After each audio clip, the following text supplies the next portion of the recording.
Okay, hi. We're doing lesson 8, slope point form.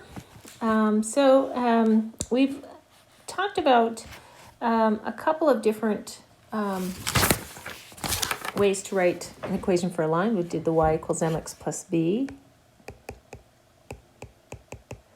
And we did the general form of a line, which we did that last class, which is ax plus by plus c equals 0. And now we're going to do the third kind, which is the slope point form. Y minus y1 equals m times x minus x1.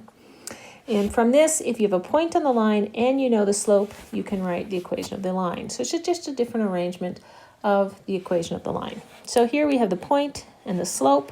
So we take this formula and we substitute in. So y minus 5, because this point is always x1, y1, is equal to negative 3 times x minus a minus 2, which becomes plus a positive 2.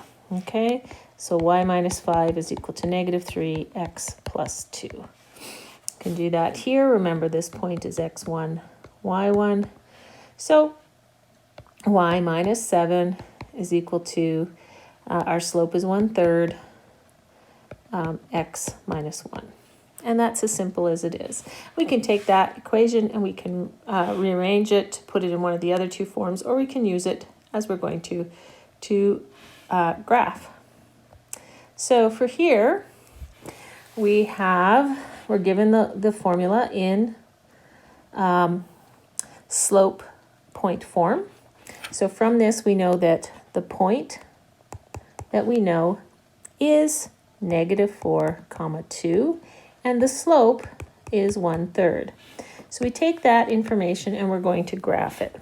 So negative 4, 2, and then we know the rise is 1 and the run is 3. So counting over, once you get enough points and you get your ruler, I don't have a ruler, but you guys can at home, and you can sketch your line. So it's pretty straightforward. We can do that over here as well. So again, we know a point from the information given. We know it is 2, negative 1, and our slope is negative 1/2. So we're going to plot that point at 2, negative 1, and the slope is negative 1/2, so that means we're not rising, we're going down. So 1 and over 2, going down 1/2, down 1/2. Once we have that, we can connect our points. You guys will use a ruler. I've explained it's hard on my iPad because it shifts things. And it's as simple as that, okay? Now, on the next page, what we're going to do is we're going to take a graph, and it says writing an equation using a point on the line and its slope. So from this information, we can look at our graph. Now I have 2 points I could use. I could use this one or this one. So if I use point 3, 1, then and I can figure out the slope because I go 1, 2, 3. My rise is up 3 over 4. Okay, so my equation would be y minus 1 equals 3/4 x minus 3. Now, the interesting thing is I could use this other point, using point negative 1, negative 2, because it's also on the line. My slope is still 3/4, so it would be y plus 2 is equal to 3/4 x plus 1. Now, they're both the same equation. Because I've used different points, they look different. But I'm going to show you in the next example how they are the same. So it says write the equation in slope-intercept form. So let's use that first one. y minus 1 equals 3/4 times x minus 3. Now the first thing I'm going to do, I'm going to multiply both sides by 4 so I can get rid of this 4 right there, okay? Because I don't want that fraction. So here on this side I'm going to have 4y minus 4 is equal to 3 times x minus 3. I'm going to expand my brackets, so 4y minus 4 is equal to 3x minus 9. I want to get my y by itself because I want to put it in the form y equals mx plus b, right? That's the slope-intercept form. So I have 3x minus 9 plus 4. So 4y is equal to 3x minus 5. I divide both sides by 4. I'm going to get y is equal to 3/4 x minus 5/4. So that was the first formula. Let's try it with the other one and see if we get the same answer. Just let's see. So we're going to do the same thing. We're going to multiply both sides by 4. So I can get rid of that 4 on the bottom. Then here I'll get 4y plus 8 is equal to 3x plus 3, okay? I want to move everything over, so I'll get 4y is equal to 3x plus 3 minus 8. 4y is equal to 3x minus 5. Ooh, it's looking very similar. Divide both sides by 4, because I want to cancel it out. And I'll get y is equal to 3/4 x minus 5/4. So even though I used a different point, it is the same formula. Okay, so it doesn't matter which point you use. Hope that's clear.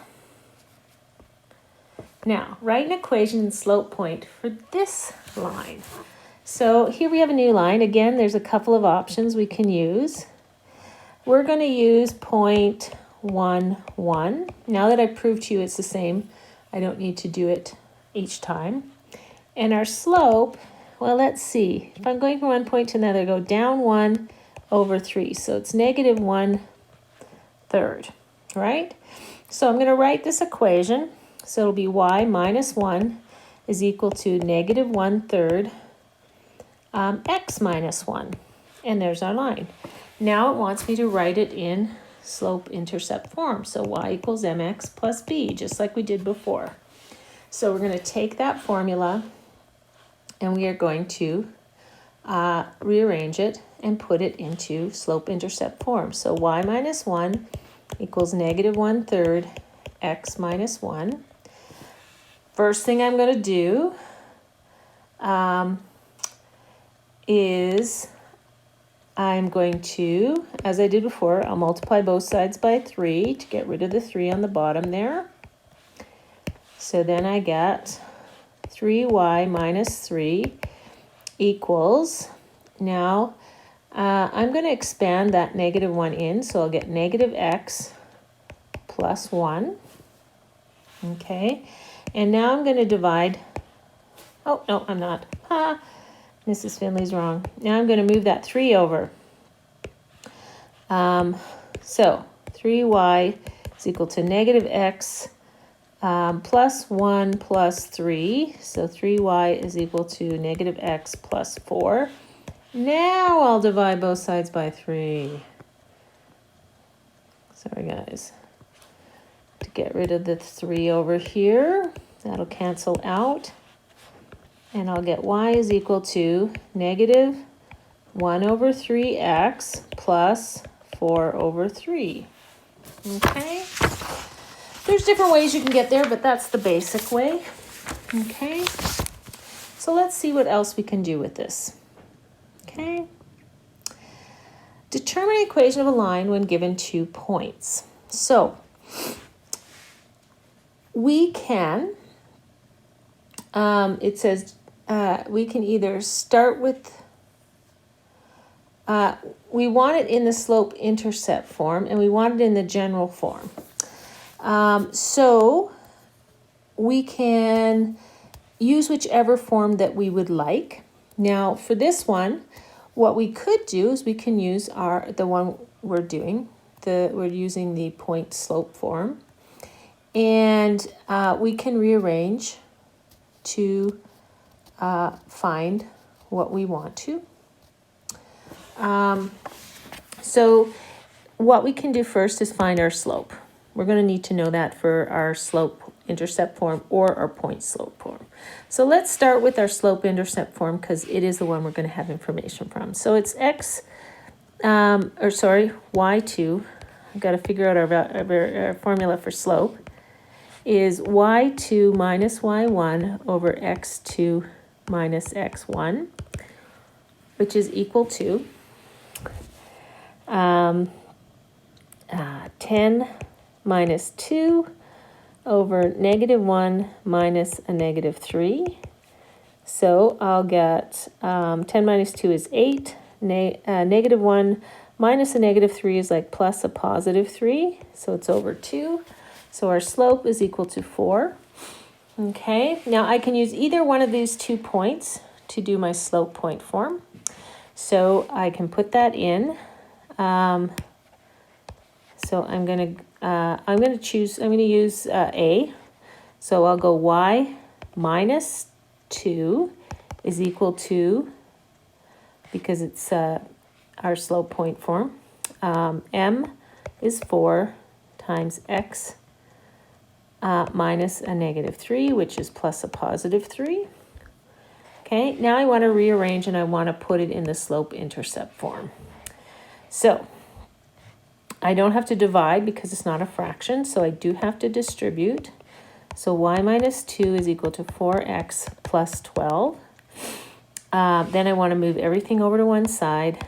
So y is equal to 4x 12 plus 2 plus 14. Okay, now so we've got 2 things here. Here we have one form of a line.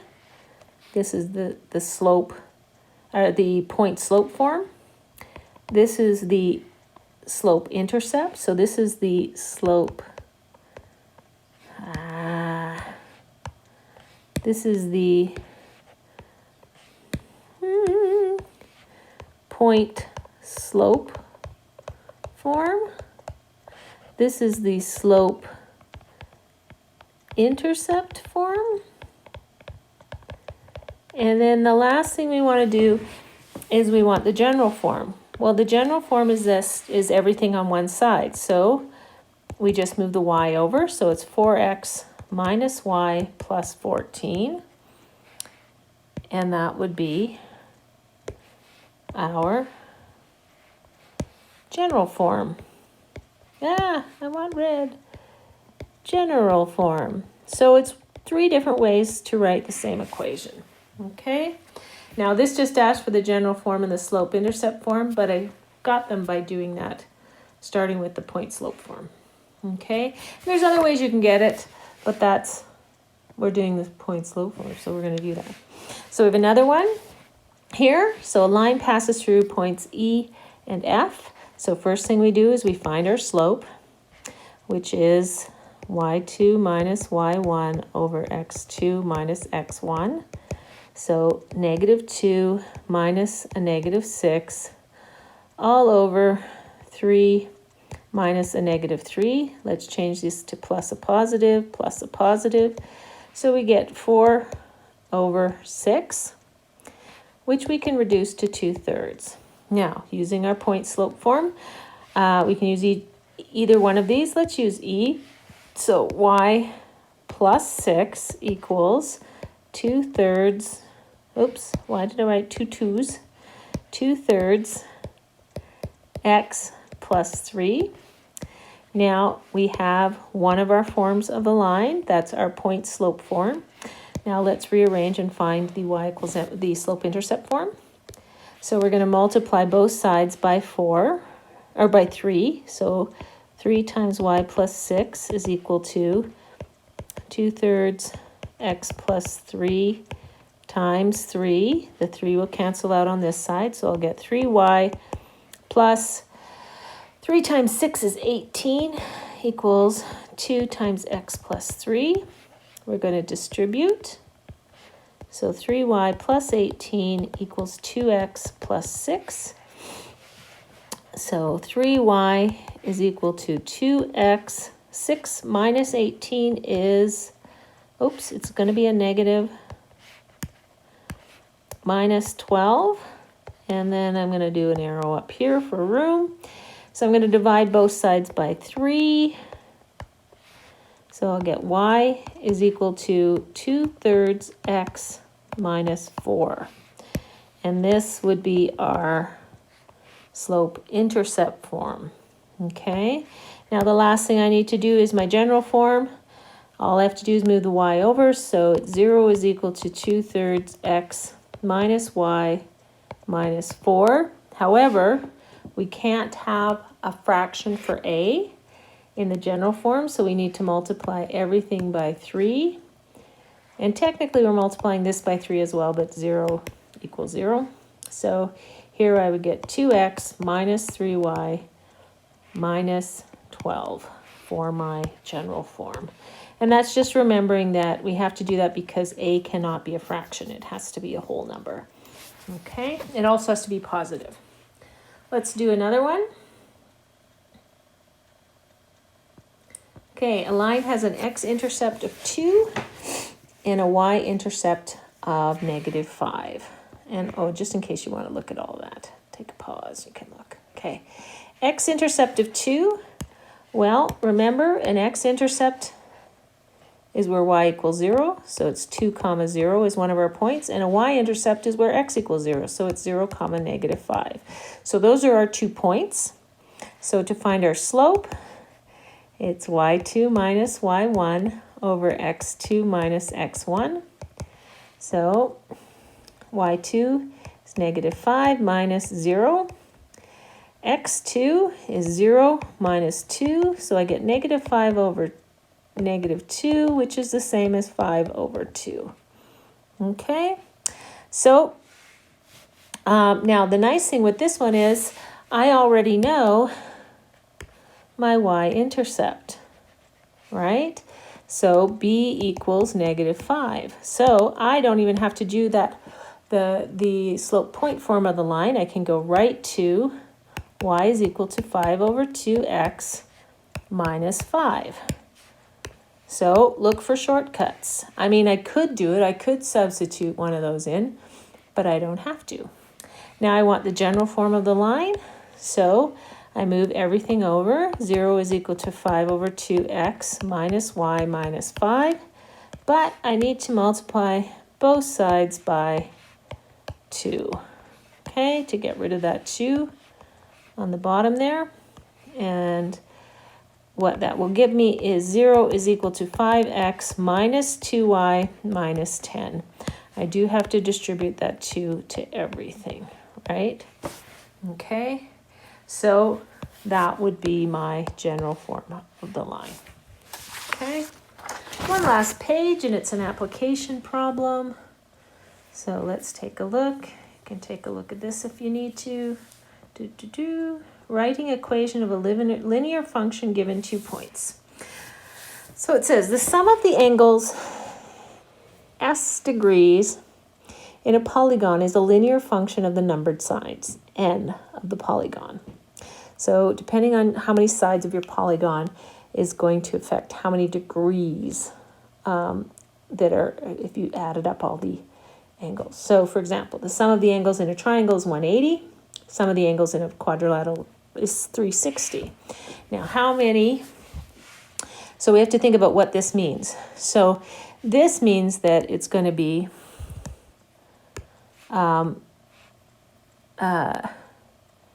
n being the number of sides, and s will be the degrees. So for a triangle,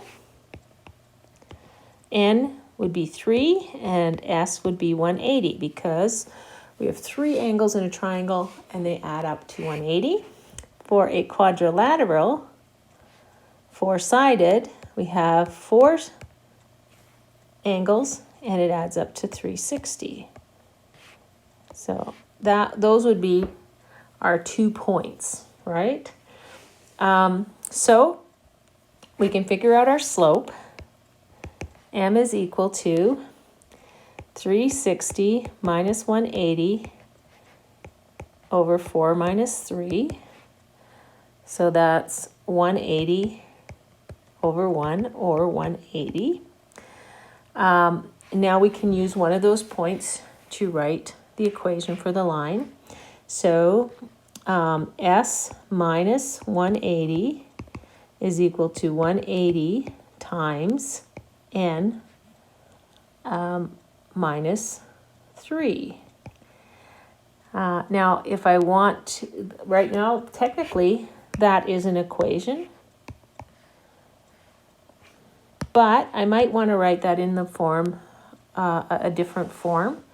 So I could go S is equal to, and if I expand this out, actually, let me do my steps correctly. Sorry, guys. S minus 180 is equal to 180N minus, I'm just basically distributing the 180, 540. So S is equal to 180, and 540 plus 180 is 360. And then I could write it as such, 180 times N minus 2. So that's a different way that you could write that equation, okay? Now we can use this, it says use the equation to determine the sum of angles in a dodecahedron, a two-sided shape. So if I take that equation that I found, S is equal to 180 N minus 2, and I substitute in N is 12. So S is equal to 180 times 12 minus 2. S is equal to 180 times 10. S would then be 1800 degrees. So it's just really a matter of translating the information given into ordered pairs and then using these equations to kind of help us find things out. Really, you could use that original equation. This equation is just a little more easy to kind of work with. Okay, last one. Temperature in degrees Celsius is a linear function, and the temperature in degrees of the temperature in degrees Fahrenheit, F. The boiling point of water is 100 and 100 degrees Celsius and 212 Fahrenheit. The freezing point of water is 0 degrees Celsius and 32 degrees Fahrenheit. So if we call our point Fahrenheit, comma C, we can use this to create our function. So we use the two things to write our points. So 212, 100 would be 1 point for the boiling point, and 32 and 0 would be our other point. So we want to, because it says C is a linear function of the temperature in degrees Fahrenheit, okay? So we're going to write this. So first we'd find our slope. Our slope is 0 minus 100 and 32 minus 212, which is equal to negative 100 over negative 180, which is 5 over 9. Now we're going to substitute those in using our point slope form. So C minus 0 is equal to 5/9 F minus 32. Now it's minus 0, so we can just write it as C is equal to 5/9 F minus 32. Okay, and that would be our function, our linear equation to represent that function. Okay, so C is f of x. Okay, determine the equation or use the equation to determine the temperature in degrees Celsius at which iron melts. So if F equals 2795 degrees Fahrenheit, what is C? So we take our equation, C is equal to 5/9 F minus 32. We substitute in 2795 minus 32. So we get 5/9 times 2763, and that will give us an answer of 1535 degrees Celsius. And that would be our answer. Okay.